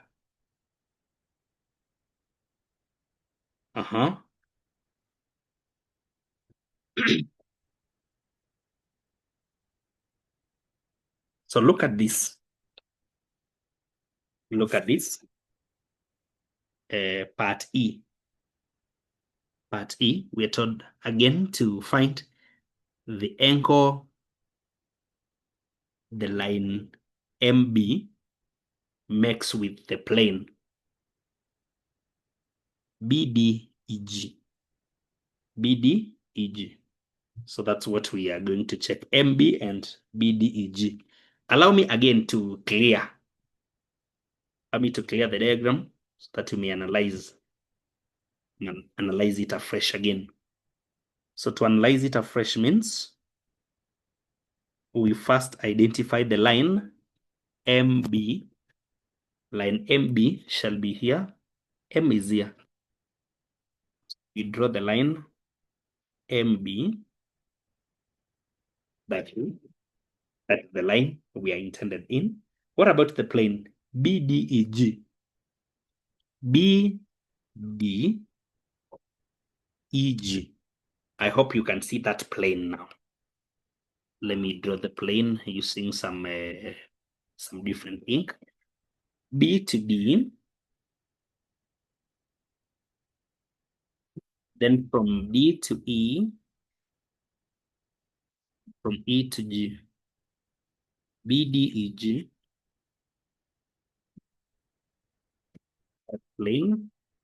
So you can see how the plane is moving. You can see how the plane, it's like the plane is a diagonal. The plane is a diagonal of the whole cuboid. So that plane, together with the line from B to M. So in case the line from B to M is going to form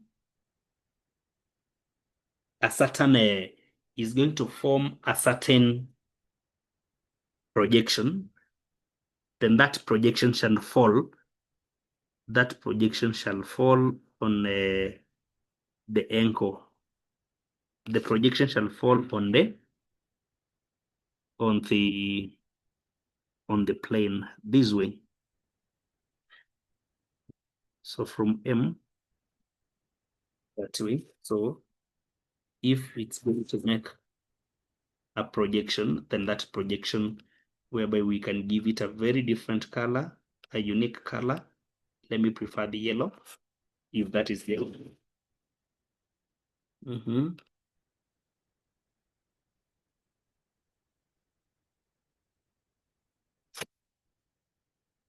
So if the line BM or MB shall make a projection on the plane BDEG, then that plane shall be the yellow line. The yellow line. It should be the yellow line that way. So now we ask ourselves, are we in a position to find this angle between the line and its projection? This is the angle that we need. That is the particular angle that we are supposed to calculate. So let's take a few other angles here. By first, actually it shall be very easy to find that. Very easy to find that, because already we know that this is a right angle. That's a right angle. Then the length from B to M is also known.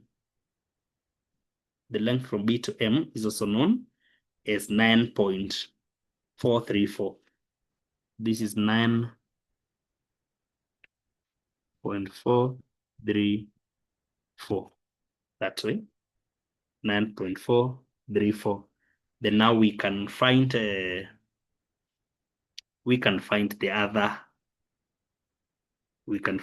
other dimensions now. The angle is at this point. Yeah. Then we are having another distance here. Another distance from B to this particular angle. We can call that point X. From B to point X. So either BX should be found or XM should be found, or XM should be found. And now you should be able to notice something here. You should be able to notice something here, that we are having 4 centimeters at this point. 4 centimeters at this point. This is already 2, but from E to X, it shall also be 2 again. So we have 2, 2. With 2 and 2, we can get the height. With 2 and 2, we can get the height at that point. Let me show you the 2 I'm talking about. I just want to redraw the diagram again very categorically. Look at this. We are talking of this line casting a certain shadow. Casting a certain shadow to the plane. To the plane that we are already having. And you see, the line is already having 9.434 centimeters. I hope that length is understood, because this one we calculated earlier. With that length known, guys, we should be able to know that this length itself can cast a shadow on the plane, the blue plane that I am going to redraw this part, the blue plane like that. Yeah, the blue plane which has been redrawn like that. So now we are going to cast a shadow there for this particular plane. So how are we going to get this angle? So now we are talking of this line and the plane. They are already intersecting at point B. They are all of them meeting at B. If they are meeting at B, then we need the angle at B.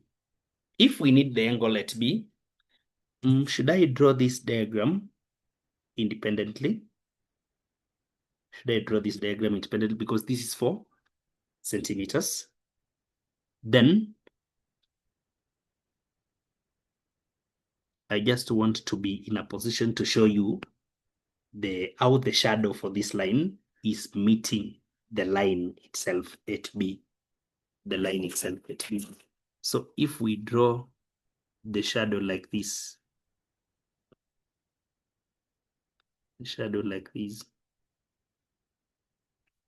yeah, like that, then the angle you discover, it's a very small angle. A very small angle, such that we can talk of from E to D. No, it was 4 centimeters, so we can talk of 2 centimeters. And remember, this one being 6 from A to from B to C, from B to D, sorry, that's 10 centimeters. The hypotenuse at the base, 10 centimeters. Therefore, with 10 and 2, with 10 and 2 centimeters here, up to this point, we can get now the length of this shadow. The length of the shadow, which we can call bx. From B to X, what length are we having there? From B to X, what is the size of that length? From B to X, we shall use 10 squared and 2 squared. Then the square root. So the length bx shall be 10 squared plus 2 squared, then the square root, guys, 10.20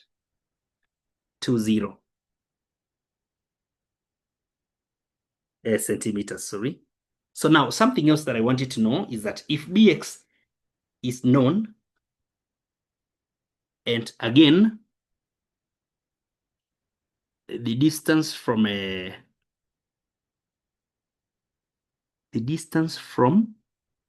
B to M is also known, then it will be very easy for us. It will be very easy for us to calculate the angle. Very easy for us to find the angle. So this angle now will be given by,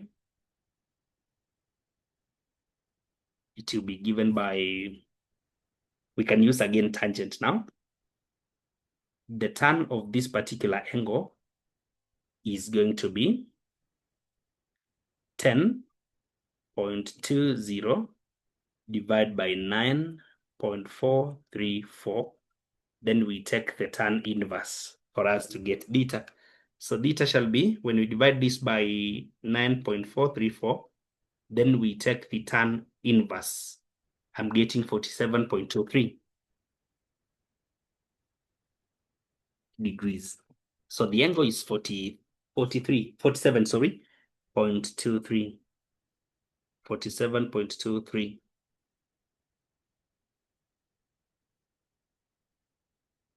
degrees that way. But that particular angle is a bit technical and it requires a very intense analysis. Number 23 on longitudes and latitudes. Two towns, P and Q, are located at P, 60 in the north, 29 in the west, and Q is 60 in the north, 31 in the east. Taking pi as 22 out of 7 and the radius of the earth is 6370 kilometers. Calculate the distance between calculate the distance between PQ, part A, along the parallel of latitude in kilometers. So distance in kilometers along the parallel of latitude. That means along a small circle in kilometers is usually given by theta. Okay, let me use it. Yeah, theta over 360 2 pi r cosine of the latitude. Therefore, I'll be having the difference in longitude from P to Q. P, 29 in the west, Q, 31 in the east. So what is the angle difference there? It's good for you to know that in this case, we usually add. So moving from in the east, 31, all the way to 29 in the west, what is the angle difference there? What is the angle difference? It shall be 60. So we add 60 over 360 to pi r cosine of the latitude where the two places are. That is latitude 60. So I'm having 60 over 360 multiplied by 2 multiplied by 22 over 7, then multiplied by 6370 cosine of 60. I'm getting 3336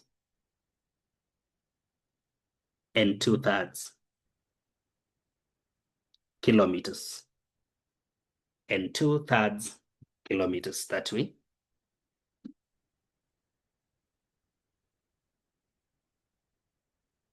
Yeah, that is the distance in kilometers between the two places. Then part 2, look at this.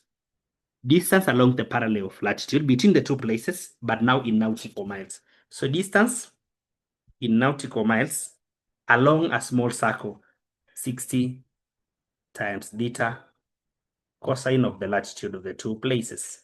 So 60 by theta, which is also 60, cosine of latitude, which is also latitude 60. So 60 multiplied by 60, then the cosine of 60, I'm getting 1800 nautical miles.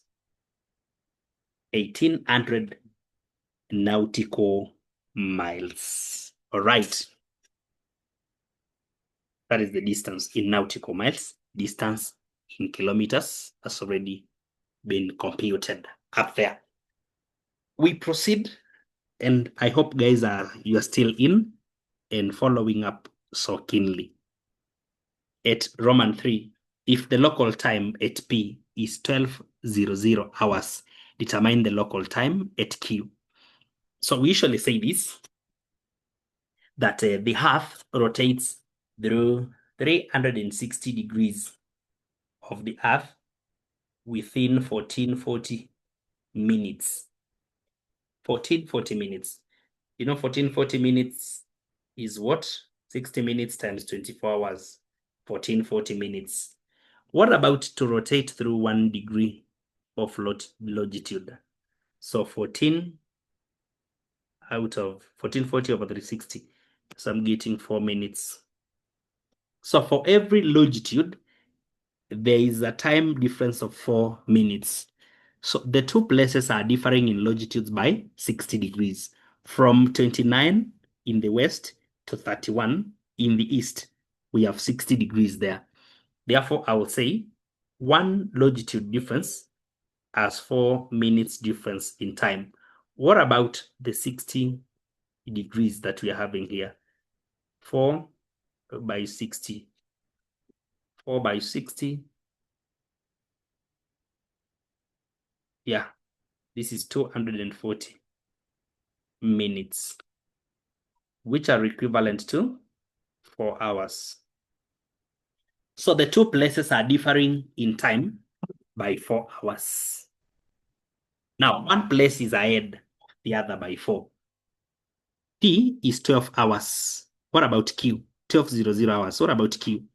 So the time at Q is ahead because Q is to the east. Time in the east is usually ahead. So Q is ahead of P in time by 4 hours. Q is ahead by 4 hours. So 12:00 plus 4 hours, we add 16:00 hours. That is the local time at Q. If we had been given the time at Q, for us to find the time at P, we would have subtracted. Reason being, P is in the west of Q, and places in the west are behind in time. But now that we are finding time, which is already to the east, we are supposed to add. Time difference should be added. Look at part B. Look at part B. We are told that an airplane left town P above at 12 p.m. 12 p.m. And flew due west. This should be 12 noon, I think. Yeah, it should be 12:00 noon. 12:00 noon, not p.m. 12:00 noon, and flew due west at a speed of 500 knots. Those are nautical miles per hour. At the same time, another plane left town Q above and flew due north also at a speed of 500 knots. If the two planes met at the same latitude at town R, determine the time they arrived at R. A very good question, which is integrating now positions, distances and speeds, and also time. Let us look at this. How shall we work out this particular question? Very simple. Very simple. We talk about let me draw first. Just a good sketch. I want you to understand what's happening first. Approaching a question that you've not first understood is a real challenge. We have the equator and the prime meridian. Then we have the 31, the 29, the 60. So 60 in the north, such that this is one place, this is another one. Let me refer. When I refer these, I discover that it is P, which is to the west, 29. So P is 29 in the west. So this one is P. Then this one is Q, which is 31 to the east, that way. 31 to the east. So we have the places that way. We are told that there is a plane which is going to leave P and move to the west. So from 29 west, a plane is going to move westwards. It shall move westwards. Then again, another plane at the same time is going to leave Q, but it shall fly due north, which means it shall follow the great circle. It shall follow the great circle until it flows downwards. And they shall meet at the same time at R. They shall meet at R. So the second plane through the North Pole, then downwards, it shall come to the same latitude of 60. While the first plane from P flying towards the left, that is westwards, until they intersect at the same time. They are intersecting at the same time. So what distance has been covered here? What distance has been covered here?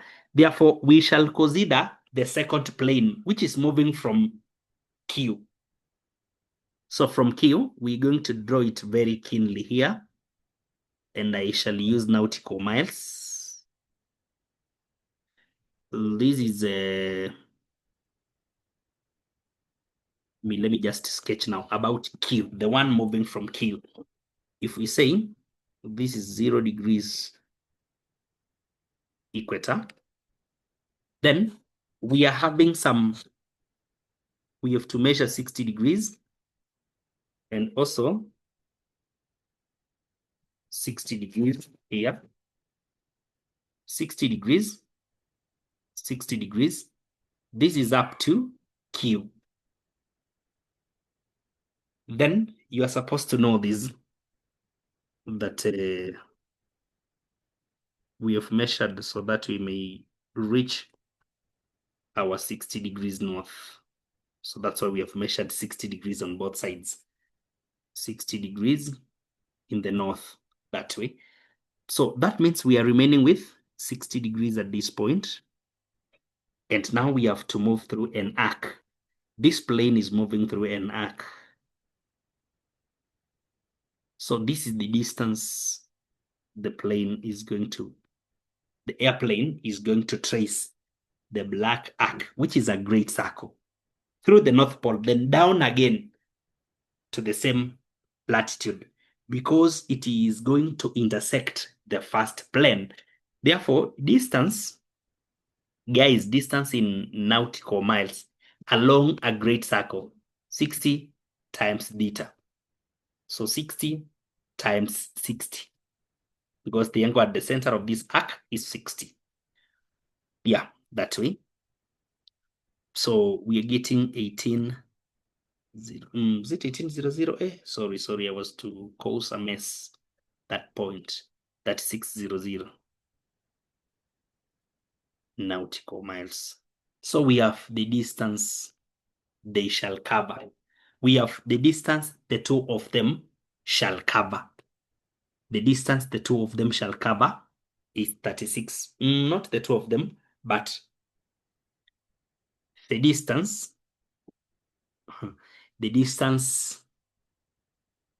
covered by the second plane to R. And by the way, it is also the same distance covered by the first one. Actually, my statement is correct. The same distance has been taken by the first, because they are moving at the same speed and they began the journeys at the same time. So they have both covered 3600. They have both covered 3600. So now we can check that. We can check that if they have covered that 600, what time will they take? Distance in nautical miles over speed 500 knots. So we can take 3600 over 500. I'm getting 7.2 hours. 7.2 hours, which is 7 hours, and this 0.2 should be multiplied by 60 to give us 12 minutes. 7 hours, 12 minutes. That is the time they shall take. 7 hours, 5 minutes. When did they begin the journey? At 12 noon.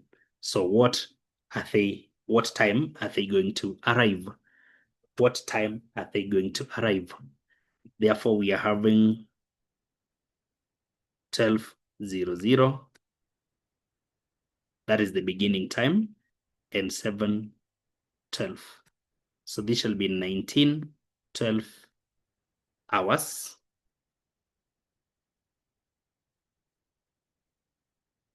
But now, something else that we should put into account is that because from P, we are going to the west, we shall find time is behind. Time shall be behind. Therefore, we shall talk about the issue of time difference. Don't worry, we are finishing with this question, guys.